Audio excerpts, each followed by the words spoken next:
Hello, everybody, and welcome once again to episode 8, the Ocho of the Unattached. This is 8. This is 8. It's a big number for me. Tell me why.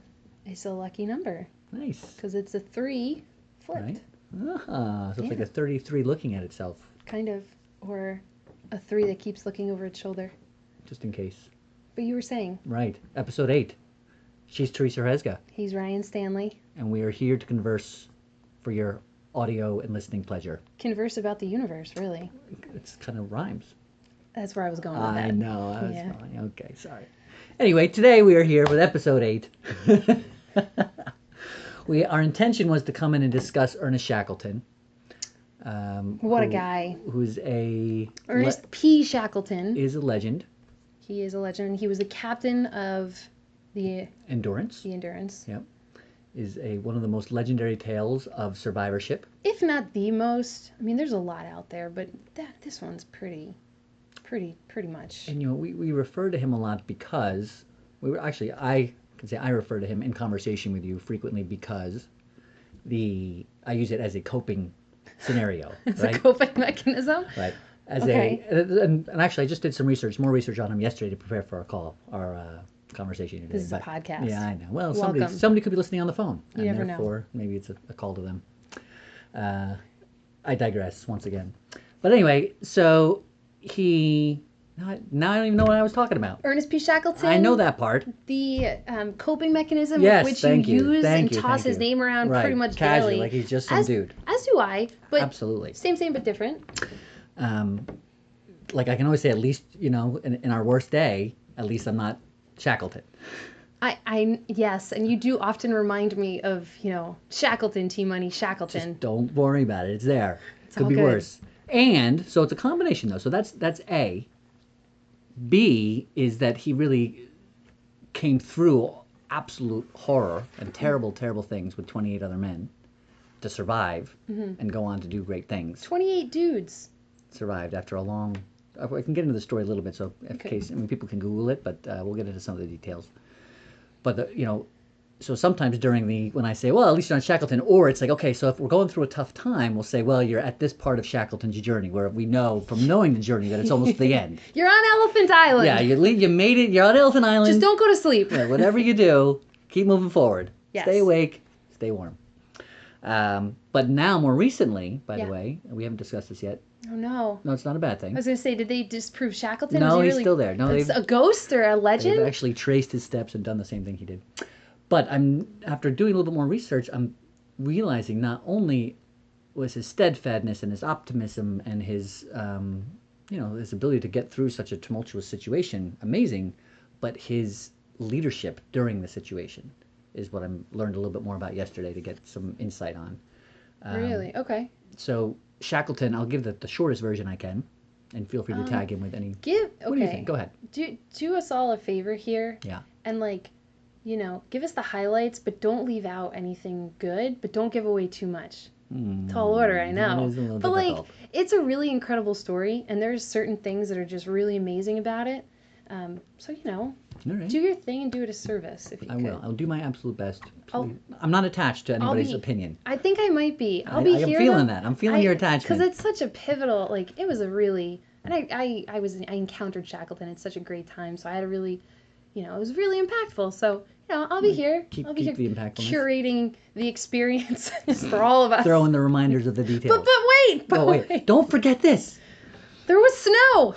Ernest Shackleton. Yes, Ernest P. Shackleton. 1914. You're already doing it wrong. You know what? I'll just call him Ernie. Ernie. We'll call it. You know what? I don't know if I can do that. We're going. Out of respect. Should we go? We'll go live with Ernie? Can we just go with Shackleton? Shackleton it is. Okay. Thank you. Shackleton, who is actually, it's 1914. He's decided that he wants to, the South Pole has already been reached. Yes. It's a time of polar exploration. He's decided his next mission, the one that has not been done yet, is to cross the Antarctica. Cross the continent of Antarctica. Do you want to just try that one more time? His idea is to cross with men and dogs. 28 of them. Yeah. The entire continent of Antarctica before anybody else can do it. Okay. Right. First time. Like Magellan was the first guy to go around the whole globe. He's Right. going to be the first dude to cross all of Antarctica. With a team, yep. With Get on the other side. dudes and dogs. getting out of town. On boats. That's the plan. So he goes down. He figures out the best time. They head south from Europe. They end up at this place called Elephant Island. And by the way, I'm a very big fan of elephants. Actually, let me go ahead. We're Please, gonna time more out? about that if you want. No, we don't need time out. I'm just doing that because I wanted to. They didn't actually go to Elephant Island. I think later they ended a up little on bit Elephant later. Island. Yeah. Yeah, so we'll revisit the elephants then. But there is an island that they went to, and I Yes. forget what it's called. That's where I was getting confused. On the way to Antarctica, to stop in, to talk to the different whalers, and to say like, hey, what's the scoop out here? Any ideas about the local seas? It's a whaling post. Thank you. Yes, whaling. And it was on the northern side of the island, if I recall correctly. Correct. Yep. And so In the middle of the ocean, though. yeah, like It's like literally this tiny little island in the not middle of the far ocean. from. Well, yeah, this is like- this is the whaling post. It's way south off the coast of Chile, if I recall. Nice. Sounds good. And and it's on the northern side, so they stop there. They're feeling it out. Talking with the people, and they say, okay, the guys are telling them it's a little icier than we expected this time of year. It should be this icy so early. Global warming hadn't hit yet. Hadn't even started. So so they waited like an extra 2 weeks, and then they get on the road. Gotcha. Right. Get on the road. Like that's it. 28 men. And by the way, look up the ad that Shackleton placed to get these 28 men. It was like, you probably won't live. Cold, dark nights, I'm not even gonna hard work, whatever. Yeah, Google it. It's really great, and there are people that actually responded to this, like war Thousands. veterans. Yeah, like people who were decorated sailors, ambitious individuals with education behind them, and things like that. It was Greatest generation. I mean, this is like, it's it's just a different time where people are like, oh, that sounds. 1914. I'm going. Go big or go home. Let's The do it. world is still. We're discovering the world. Yeah. So thousands of people. He got down to 28. So they're cruising through all these different, and all of a sudden ice starts forming. This Not is that they're it's they're in the ocean. They're en route. They're on the way to Antarctica. The mission is officially underway. underway. They go to get underway. Awesome. You got it? I'm here. Follow me so far. So they're going through the ice. Okay. Ice starts packing up more. New Year's Eve, they break through. They're basically on their own, and they're within reaching distance of the land. Of Antarctica. So within the coming weeks, they plan to be there. But the ice starts packing up more. And finally, they get to this place where it's so full that Shackleton makes a fateful decision.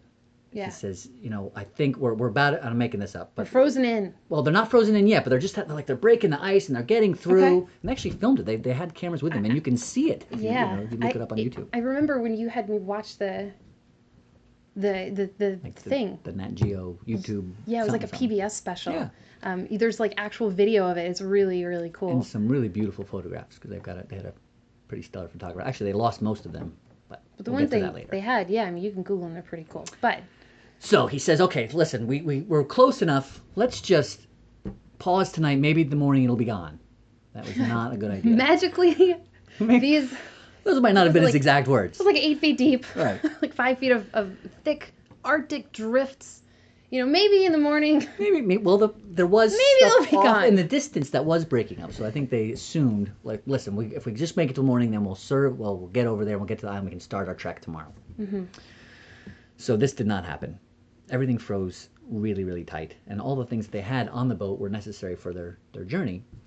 So the next day, they literally realized they were not going anywhere for months. Like, this is it. We're on but we've got rations. We're prepared. We've got this boat. We've got shelter. We're okay. And remember, this is Antarctica. Like, That's how I this felt about college. yeah. It's like 20 below, right? So it's always very cold. Sure. And winter is coming.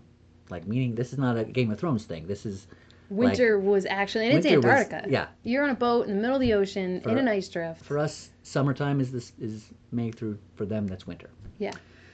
So no sunlight, by the way. Mm-hmm. So they buckle down, and they are there for the next several months with no sunlight, living in this boat, 28 men, keeping themselves busy. Leadership part comes into play. Bunch of dogs too, by the way. A whole bunch of dogs. Yeah. Sled dogs to keep them, to eventually carry them over the islands. He kept them doing activities every single day. Yeah, Very didn't- specific stuff, whether it be working out with the dogs, whether it be cutting ice, whether it be doing stuff around the house. Around the boat. They had like endurance? a cleaning schedule, if I recall. They also had obviously a cooking schedule, but there were game nights. Yep. There were poetry readings. Plays. They would put on plays Plays. for each other. Yep. Yeah. This is all the absolute darkness on a boat in an ice drift in Antarctica, 1914. Dudes and dogs. Right. for months. Months at a time. And during the day, they would go out. I think they would do some sports and stuff. But anyway, the challenge starts to come after sunlight starts to come towards the end of the summer/winter. The ice pack starts lifting, starts pushing into itself and raising the ice. So it starts pushing into the boat. The boat starts lifting up. And not in a good way. Mm-hmm. So bulges of ice start going in, leaks start coming out. It's still dark most of the time. So here are these men just hearing this ice slam into their boat and crack with them. And to your point, they're also not close to anyone or anything or any human. They're just in the middle of nowhere. Right. So they abandon ship. They say, everybody off, because this thing is not going to survive. That's what I would have done. Yeah. I think. So this will be a shorter version, but a longer version is what they do over the next couple months or next even couple days to figure out where to go. Like, okay, let's see if we can get there by foot. Well, they had to really choose what to take with them. Right. So it was like, okay, well, do we take lifeboats or food? Right. And then also the dogs. And well, they originally tried to take the dogs to help them carry the lifeboats, help them carry all this stuff, because they still like maybe we can get there by land. But here's the thing that nobody was realizing is that the pack of ice was moving. Yeah. And actually moving them away from land. Yeah, it was drifting out into the middle right. of more nowhereness. You figure like it's like the if you could picture the Gulf of Mexico, but it's in the winter, in the dead of winter. So it's like there's the Gulf of Antarctica that they were moving just away from and into. A lot of gulfs out there, yeah. So I'll bring it shorter. So here they are. They're off their ship. Now they're on lifeboats. They go out a little bit farther, and then they realize that they're carrying this stuff. They're not on the lifeboats. They're dragging all this stuff with over them mounds of snow. It's not like just a little bit of snow. These are mounds, and they have to like get axes out to cut all this stuff, and the dogs to carry it over. So they set up camp. Like there's nowhere else to go. They're living outdoors now on the small slab of ice that is sliding through. It's not that small. A little chilly. Yeah, very cold. Then they realize that the dogs are eating a lot of their food. So they decide that unfortunately they have to slaughter the dogs. Yeah, slaughter the dogs. So they eat the dogs, but then also, Never had dog, right. But I mean, the whole thing is just, that's the thing. It was very emotional, especially. I know how you feel about dogs, or your lack of feeling toward dogs, right. Which, I mean, we could do a whole episode on dogs. But, when you have that furry creature that's close to you, that's got to be a challenging experience. Especially, that's the thing that gives you hope. And you're on it's your buddy, it's your boat. He's there to carry you. And licking your toes. Some of them were born on the boat. So, anyhow, they had to get rid of those dogs. Then the ice starts to melt. So all of a sudden, holy shit, we better get in these lifeboats. 28 men into 3 boats. Yeah. In the middle of Antarctic Ocean. Giant icebergs forming and breaking all around them. So again, we see there's like these waves. Yeah. As things are crashing, it's dark a lot of the time. They're wet. And there's nobody. Anyway, this is it. You're stuck here. Yeah. So Shackleton is guiding confidence the whole time, always being optimistic, never getting angry, never getting upset. When they had to choose, they only had a certain amount of sleeping bags, and so they drew straws to see who would get the good sleeping bags compared to the old sleeping bags. And he intentionally made sure that none of the captains or none of the leaders got the good sleeping bags. Oh, so very aware of how he was showing up as a leader and keeping everybody motivated at all times. That is amazing to me. And that was my biggest takeaway. That's kind of what I was pointing out earlier. It's and there's a couple different things if you look into the story. The level of leadership that he shown was really more impressive to me than I remember the first couple times I heard the story. So then, what happens then? Then they decide, we're screwed. We've got 2 options. Not that we weren't screwed before, but now we're even more screwed. Well, and that's the thing. And by the way, so this is 10 months. This has been 10 months since they crossed. Yeah, since they crossed even into the Antarctic plain. And so you figure what goes on in a week. I had a bad week. I had a bad month. I had a bad couple of weeks. Oh no, my car broke down. Oh, sorry. I got a flat tire. Right. Fuck off. At least you're not Shackleton. Yeah. Right. I get it. Could be worse. So, 10 months in, all of a sudden they're stuck on these tiny little boats floating through the Antarctic Ocean. They need to decide where they're going to go. Yeah. So they decide then there's 2 options. They can, one, try to swing back down to Antarctica itself, but once they get there, nobody knows they're there or what they're going to do. They're just going to hang. Right. Or 2, go to this very tiny, small rock of a landmass called Elephant Island. Yes, but how do we know where Elephant Island is, Ryan? I don't know. How do we? They just it was like a needle in a haystack. Oh, yeah. To them actually finding it. And all they had was like a tiny little... I think he had like a compass and did they even have a compass? I think they had like a little looking glass thing and the horizon and the stars. Yeah. And they're just... only used the sun and the stars. Yeah, wasn't there a guy on board who had studied that stuff, like very primitive, quote unquote, primitive aeronautics, and how aeronautical, astrological kind of connectivity Saved the whole mission. Yeah. Basically, on some level. So that was just but meanwhile, there's these guys who are exhausted and haven't eaten real food and are, frostbite all over their face, and it's just, disgusting. They're losing fingers and toes at this point. Getting crazy, literally. Yeah. And so they finally, after another several weeks of water, like just being in this cold water, end up on Elephant Island. Now the problem with Elephant Island is nobody knows anything that it's there or have any reason to be there. Uninhabited. Yeah. And the thing also was that they had some penguins. Right. And they killed the penguins to eat the penguins, but like it was kind of like the dead of winter at some points. So and the penguins. Seals. I'm sorry. And seals. I think. Yeah, penguins and seals. So it was really interesting. I remember at one point they kind of built this underground shelter, and there were guys who started getting gangrene. Right. So they couldn't go outside because it was way too cold.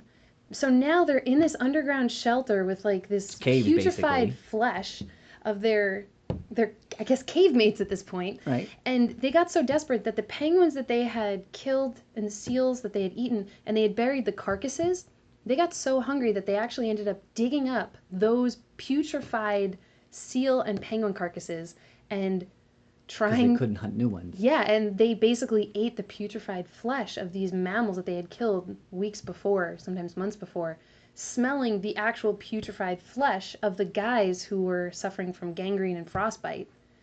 Like that's like a Tuesday afternoon. And people complain about their soup being cold. Right. What? Waiter, I didn't get a soup spoon with this. Like, give me a fucking break. Yeah. Are you kidding? It's amazing. No, I agree. Next time you're having a bad day, Shackleton. So, but then it's not even over. But wait, there's more. But wait, there's more. Okay, so Shackleton, now, yes. I wish I could show it to you guys, but so physically it's like... Just Google it. Yeah, Google it. So you'll see where they were on Elephant Island and how far that was from anything else as well. Yeah, it's literally like a pin, like a little pin spot on a map.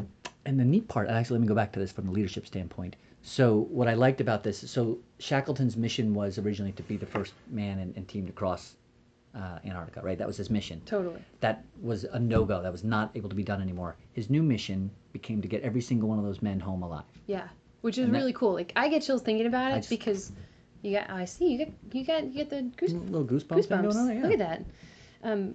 But yeah, I mean, that was the thing. It was like, it's kind of like the Navy SEAL thing, like no man left behind. Yeah. But like they have technology and stuff, right. and like a whole country behind them. This guy literally was just like, you know what?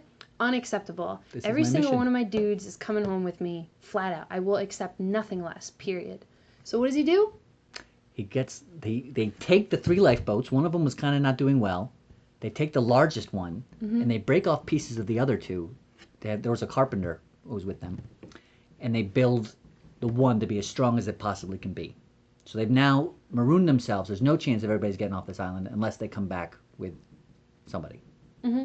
So Shackleton and 4 other people climb into this lifeboat, and they built a top over it. Yeah, because it's really cold, right? Windy, and fucking And they Antarctica. push off for an 800-mile journey to that whaling station that we first talked about at the beginning.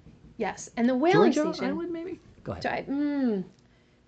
That's something I don't remember, but let's be mindful here. So they're all way south. Right. This whaling station on this other tiny little island in the middle of nowhere, way off the coast of Chile, the whaling station is on the northbound side. Right. So even if they made it, it would be like, hey, we're here, but we're at the back door. Right. That's actually exactly what happened. But I think they didn't know at the time. I think just the way that the storm took them. So they just get out, and they got this one guy. I think his name was Frank Hurley.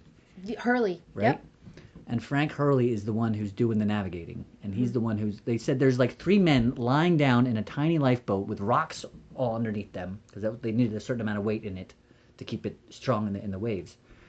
For, 20 degrees or lower every day, all night. For weeks. Not knowing where you are in the middle of the ocean. With 20-something guys back on an island in the middle of nowhere, waiting that you are one day going to return with other people. Eating putrefied flesh. Right. In absolute darkness. Right. Cool. At least you're not Shackleton. And this is like how many months in are we talking here of this whole excursion? We're now, almost, I think it's past the New Year, so I think we're past. It's been over a year at this point. So then they go and they finally get to this other island. God knows, They made it. Miracle. Yeah. Persistence who knows why, but they did. They get there, and to your point, they were when they last time around the island were at this like port, and there was boats and there was people, but now after this long journey, they get to the other side, which is rocks, wilderness, and no, not even like cliffs. Yeah, like they couldn't even park the boat. They couldn't figure out how to get out of the water. Yeah. One guy broke his leg getting out of the water. So the guy made it this far. I broke my leg. Broke his leg. So they get out of the boat. They're like, all right, we're here. So 2 guys. There's 4 altogether. Oh no, 5 altogether. One broken leg guy stays there. Gets a buddy to stay with him. 3 other guys decide to trek over the island. And it's not like, oh. And it's wilderness. Yeah. And mountains. It's trees and snow and mountains and cliffs. It's freaking wilderness. And it's like snow. Like, and these guys, what are they wearing? At this point, I have no idea. It's like pants and just like boots. Yeah, it's no Gore-Tex. This is 1914. Actually, yeah. So even if it was the best stuff, after still, a year and a half in the Antarctic Ocean, it's still a little rough. Actually, in the PBS special that I watched, there was I think it was a couple of guys who tried to redo that trek that Shackleton took. Just the walk, even. And they couldn't. Right. Like one of them almost died of hypothermia. Yeah. And they had same time of year. They had Gore-Tex. They had like. This was like in 1998. Maybe even like maybe even like early 2000s. Right. You know, when things started getting really like super futuristic and stuff. They couldn't even. One of the guys almost died. Yeah, it's like walking on giant hills. So finally they get there. He made it. And the sort of is then after it takes him another month or so to get back to the mainland, and then another month after that. But by the time he got back to his boat, back to Elephant Island, all of the remaining men had still been alive. I was really going to say, some of our listeners would be like, "Oh, wait, they died? Oh, they lived, thank God." Oh, and they're okay. Yeah. But anyway, there's missing details in there, and if you're interested in this story, certainly worth looking into. I know it's hard to believe we spent 20 minutes explaining the story, but it's literally that unbelievable, and that, like, it's magical. And when you get into the details of it and the persistence and optimism and forward thinking and leadership that Shackleton shows, and you get in the details of it, it's certainly something to emulate. Yeah, the leadership aspect is, it's really, it's like that everybody else first kind of mentality. Yep. And it's not everybody else before me at the detriment of my health and safety. The opposite. It's the opposite. It's like in order for me to be the leader that I need to be, I need to make sure that everybody's taken care of the way they're supposed to. Yeah, there's this concept. I think it's Simon Sinek. I don't remember who. Is it a book? I mean, I'm really mentally caught up in Shackleton right now. But leaders eat last. So it's this idea that you make sure that all of your men are fed and watered before you even get close. Right. So really putting everybody else first is an absolute leadership. And I think that's where, a huge level of service and caring really comes in. That's self-leadership. Awesome. I could not agree more. And so when you we think about Shackleton, we bring up Shackleton frequently. I have his book in my car all the time. That's and true. I remember, like, I will show people, like, this guy, you're having a bad day, read Shackleton. By the way, just pick any chapter. But it's true. But the thing is like, okay, so it doesn't devalue somebody's experience. Thank you. That's exactly where I wanted to go. It's very true. I mean, we were literally just talking about trauma, you and I, before we hit the record button here. Yep. And everybody has a different experience, and everybody's experience is unique and very much their own. And powerfully painful. Definitely. For them. So you're right. So I'm not belittling anybody to say, oh, well, at least you're not Shackleton. Quit being such a wimp. The only thing that makes it different is your judgment of it. So the only thing that makes you think that a $1 bill is more valuable than a $100 bill is your judgment and perception of it. Yeah. So quite literally, everybody has their own experience. But I mean, I think about some of the shit that I've had to mess around with in my life. I'm like, oh man, this sucks. And the thing that I always used to say was, it could always be worse. It's not the end of the world. And somebody else always has it worse. And then I met Shackleton. Rasta. Oh, I was going to say, till you met Rasta. What was that? The soccer player. Oh, yeah. Rasta, what was his name? Rasta Freddy. His name was just Freddy. I know. In episode 7, it can always be worse. We referred to him as Rasta In Freddy. our future episode 7. That's right. It can always be worse. And then he said it can always be better. And so kind of the inverse of that. But now you're thinking Shackleton, it can really be worse. It can always be worse. Right. So I just finished a book called The Obstacle is the Way by a gentleman named Ryan Holiday. Mm-hmm. I don't know if I mentioned that in another episode, but it's a really great book. It's all about kind of the stoic perceptiveness of whatever is in front of you is a gift. And not necessarily a gift is like, oh, for Thank me? you. Thank you, universe. I'm going to become a leader because of this. It's like, no, fuck off with that. This is your opportunity. Like for Shackleton, this is his opportunity to be a leader.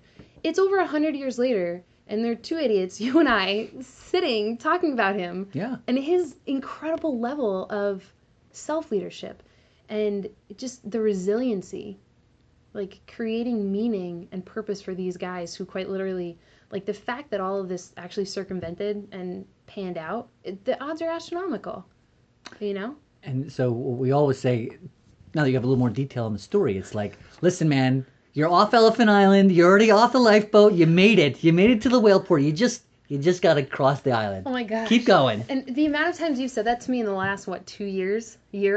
Very specifically the last year, because I've, some family stuff going on and kind of really committing to certain things that had I known, I'm glad I didn't know. Such a commitment.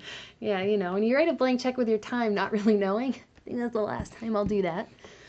But yeah, there were a couple times where I remember you're like, you're off Elephant Island. I'm like, no, but I have to get to the whaling port. It's so far. I feel like Theresa. Shackleton can do it. Yeah, so can you. You can make it happen. I think you would have done well, actually, there. Thank you. I think you would have done well as well. Maybe. I think you would have.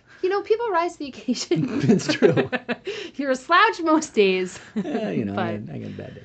No, it's true. And I think really, having those opportunities to understand yourself and the fact that you really do have those qualities. Another guy that I think about, definitely not as often as Shackleton, but you think about John McCain. Yeah. He's actually mentioned in a lot of Stoic.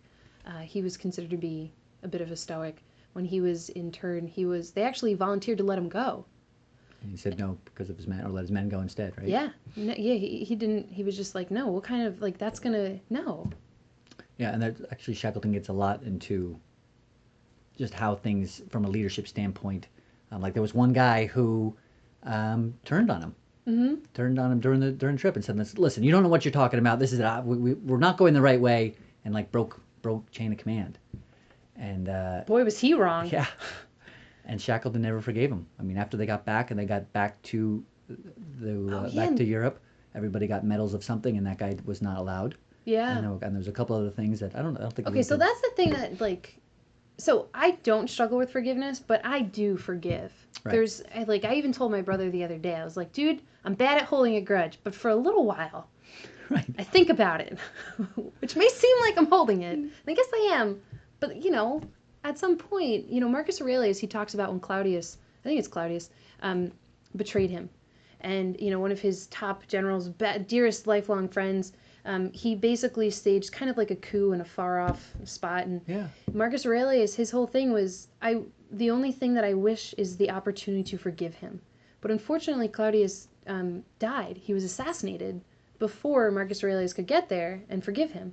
And he said the biggest travesty of his life was not being able to forgive his dear friend who betrayed him. That's the one issue that I have with Shackleton. And I feel like if I had to find any flaw in this whole thing, granted, there's a lot. Right. There that's just ridiculously awesome, but that's the one thing. Yeah, and it feels that way a little bit in hindsight, but I guess. But I understand the symbolism of it. Well, and it's like, hey man, you've got one word. When you sign up for this thing, we're in it. I'm in charge, and this is in order for me to make this work. I need to stay in charge. Like this is how it works. This is why it was set up. Chain of command. That level of conviction is amazing. And the crazy thing, if I recall correctly, like 90% of the guys died in the war as soon as they got back. I don't know if it was 90%. It was like a ridiculous amount. It doesn't matter. One of them did. No, there was a bunch of, but like basically. Even if just one, it's like, hey, you just survived this craziness. And I just know of one guy in particular who died 2 months after getting back. What are you thinking, man? Why would you sign up, first of all? Go to the south of France for a bit. Right. Take it easy. Hang out. Have a sandwich. I guess you're probably a little bit messed up, though. I think there's some psychological trauma. Right. Somebody needs to. I'm going to go ahead and kill some krauts or whatever. I don't know, whatever side you're on, that kind of thing. But take it easy, bro. I know. Why don't you dial it back a couple notches? Stay off the water for a little bit. Yeah, maybe just start hitting the grape juice or Chill, get some orange juice in there. Have some wine. I don't care. Maybe just don't go out with a gun. Have a beer. Right. Leave the firearms at home where you can get shot. Yeah, it was just amazing. I was like, why? All right, but yeah, that was the only thing. But other than that, I mean, Shackleton was just an impeccable. And didn't he actually went back? He did. Well, yeah, I don't want to speak on this without proper information. I know he definitely went back. In fact, he went back to the island, the whaling kind of camp. He's buried there. Exactly. I think, right? He died on a boat on the way there of a heart attack or something like that. What? And they just buried him. Yeah, they just buried him on that island, the whaling station boat. Screw it. We're gonna bury him on the island. He stays where he belongs anyway. And it's not really like a huge attraction or anything. Like it's a thing. Like we know about it. We're talking about it. Yeah. People know that it's there, but it's like it's so out there. Right. In the middle of nowhere. Yeah, it's not like people are like, let's go stop by Shackleton's. It's like, gravesite. I'm in Chile to get some wine. Right. I'm in Argentina for the barbecue. South America. It's not happening. But I feel like at some point we should go there. It's definitely. You can. There's actually. Yeah, it's on my list. There are programs where you can do the voyage. Exactly. You can literally go and see where they went. Oh my gosh. And take the trek. I feel like if we went though, we gotta go in summer. Right. Like when I do this, I'm not going. A little bit more comfortable. I'm bringing my own compass. Right. Maybe like a flare gun or something. Motorboat. A couple life jackets. You actually need maybe a hovercraft. Extra warm sweater. I don't know, but we'll put it. It's on the list. Yeah, for sure. And we hope it's on your list as well. But what's the biggest takeaway for you? This whole thing, the excursion. My biggest takeaway from the excursion. So for a long time before I met you, my brother and I, it was a big consistent conversation as well because he went through some pretty crazy times and I would often use those same things. I've told him the whole story once. I just said, listen, man, I need to tell you this story. Yeah. And I did. And I broke it down for him. And I often go back to the same thing. I'd be like, listen, man, you're off Elephant Island. Yeah. So two takeaways. You're off Elephant Island, yeah. My one takeaway is that it's an easy place to go to and to share with others if they're stuck in a victim level. I can use it for some perspective. And it's not just my version of it, but I can point to many different things for them to say, hey, spend 20 minutes reading about this guy or reading or listening about it on YouTube or whatever. The other takeaway is just the importance of leadership and the valuing of others for the sake of others and for yourself at the same time, as you pointed out. Amazing. I think it's pretty huge. Yeah. That's really cool. How about you? Well, so a couple of things. Really the biggest, his boat was named Endurance, which is just so indicative. And yeah, but it was named after his family motto, which I don't remember specifically but to endure or something. Yeah, it was really poignant. But self-sacrifice is really a huge lesson because it's really easy to be selfish and it's really easy to put yourself first or your needs first. And, when you really think about the impact of putting someone else's needs ahead of yours, and you're literally sacrificing the experience of your life for other people, for someone else, it's an amazing thing, like you're giving that away with love, right? And with no care for where you end up, it's just, that was really amazing to me. But the kind of greater impact of that, that's the leadership side, that's true service leadership, right? Or servant leadership is what it's what it would be called in kind of like that world, servant leadership. And that's really ties in very well to coaching and, even Aikido. It's very servant. It's a servant art. So you're never inflicting harm. You're always caring about the other person. You're always blending with them. And it's just really cool. So that servant leadership, self-sacrifice was huge. But for me, I don't necessarily look at Shackleton as a coping mechanism anymore. Right. I'm kind of done with that. Yeah. And I know we joke about it, but the thing that it really gets me is the idea, you just don't give up. There's no reason to give up. It's the long game. Yeah, and that's why endurance is really a term that sticks out is because, my family, we lost everything in Hurricane Sandy. And we're 5 years later, and we're so close. We've been defrauded multiple times. We've been robbed. We've been just anything you can imagine. Right. And at the worst, and you've been there the whole time, at the worst possible time, surprise, it gets worse. And it's just it's so easy to kind of throw in the towel or, whatever. But endurance, there's really no reason. What else are you going to do? What else is Shackleton going to do? He's just going to hang out on Elephant Island and give up? Eat putrefied penguin flesh for the rest of his life? Well, hang out here. So it really gives new and distinctive meaning to the term playing the long game or the long game. It's about the long game of your life. Right. Because there's no rush. Your life is happening now, but it will still keep happening. Decide who you want to be and go be it. Yeah, go be it. No matter what. And And it's not like I'm not happy with who I am. I mean, I don't have low self-esteem. I don't hate myself, but you're happy with who you are, but you're excited who you're becoming. You're excited who you will be. Always just better than who you were. Yeah. Constantly and consistently, in a non-judgmental way, in a very self kind of leadership type way, and do all things with excellence. And that's what Shackleton really exemplified. But that idea of the long term, that long game, really hits me because, like I said, it's no longer a coping mechanism for me. It's really an objective. Perseverance, determination. Yeah. And like, I realize some of the shit that I pick up to like as hobbies, it's torturous. I'm like, no, the long game. I'll get good at this one day. Yeah. Well, and it's so easy always to say to anybody, well, children crawl before they walk. It's like but they're not. This is annoying. My knees hurt. I'm scared of falling over. It's like, yeah, and there's no people always talk about hacks. Like, oh, I want to hack this and get this is a productivity hack and like all this stuff. Like, I just want to make a lot of money. It's like, great, you made a lot of money. Now what? Yeah. Or great, now you're really productive. Now what? Or I was talking to a guy this morning at my dojo, and he was talking about how people use meditation as a productivity hack.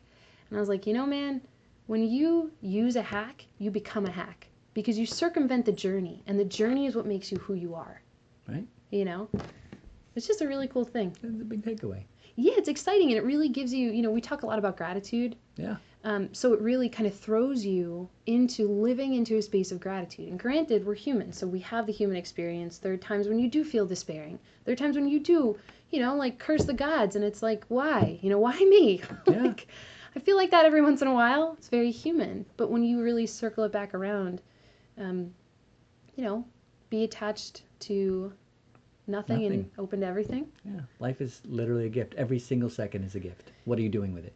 Kind of the last thing I definitely want to make sure to mention, to your point, you had said something to me, and I know you remember exactly when this was. I was like, oh, Ryan, like all these experiences in life, like what is this all about? You're like, Theresa, do you know what I'm talking about? No, not yet. Because I didn't know if you would know.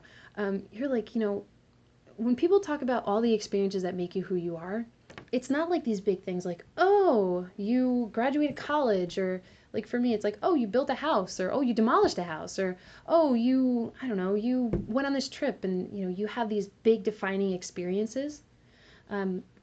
It quite literally, those are great, but it's literally the experience of every single moment of your entire life. It's literally where you choose to be in every single moment, and every single moment leading up to this point now has made you exactly who you are. Yes, I remember that part, yes. Yeah, I remember there was a time where I had some challenges with certain things. I experienced a lot of anger, and you were like, Theresa, people are the way they are because every single blah, blah, blah. Yeah. I was like, God damn it, Ryan, you're right. I was like, yeah, so what? Why are you judging them for being them? for being born and living the life they've led up until now? I was like, because they're dumb. Like, yeah. Like, because they're idiots. Why? Like, Shackleton. Why don't they look it like I do? Yeah, like, and it was really an opportunity to step into that. So it's really cool. So you think about someone like Shackleton at the end there, that's my disappointment with him is like, why couldn't he forgive? I don't know if it was, maybe it was just a standard. I don't think it was about forgiveness. It really wasn't. It was like, hey. I made a stand. My word is my promise, and if I don't have my word, I have nothing. I'm here for all these men. If I didn't do it, that's why I'm here. I'm a firm believer in that. The word is your promise. I concur. I feel like we could do a whole podcast on that. Maybe we will. In fact, I think actually if I know from future... podcasts. Unattached episode. I think it's episode number 17. Actually, going to put that on the podcast list right now. All right. And with that, let's wrap it up. Listen, I hope you guys enjoyed our conversation today. Theresa, you are valued, and I enjoyed the conversation. I hope I didn't talk too much about too much Shackleton. My God, zip it, man. I hope you guys got the point across. Definitely look into Shackleton just for the pictures alone. If you have no interest in this story, but you want to see some pretty amazing photographs that are completely unique. And actually, I'll tell a tiny, quick 5-second story. The guy who took all the photographs before the ship went down literally had to go back and dive into the water to get that, or into, like it was inside the ship to into the water to get them. And Shackleton said, no, don't do it. He did it anyway. And he retrieved, I'm making this number up, but approximately like 150 photos. And this is 1914, so photos weren't on your smartphone. They were giant plates of glass. Yeah, they're like glass plates. Yeah. So he retrieved all of them, and Shackleton made him smash 100 of them because they could not carry them, would not be able to take them with them. And so the ones that he went through them and picked them out together, the ones that were remaining. But it's truly a treasure. So definitely take a look at the pictures if you get a chance. Yeah, and the book is great. The PBS, but there's tons of the Wikipedia article. Well, just Shackleton. Get shackled. Do it. Get endurance. Ernest get shackled. What a guy. What a time to be alive. You're appreciated. You're appreciated. You're appreciated, Ryan Stanley. I'm Ryan Stanley. Wait, you're Theresa Rezga. No, he's Ryan Stanley. Wait, she's Theresa. He's Ryan. We're happy to be here. We hope you enjoy our time together. See you next time. Well, actually, Yes, whatever it is, it doesn't last forever. And that's actually a fact. that's true. So do the thing when the points go team. There's a little voice in your head that says, keep going. Keep going.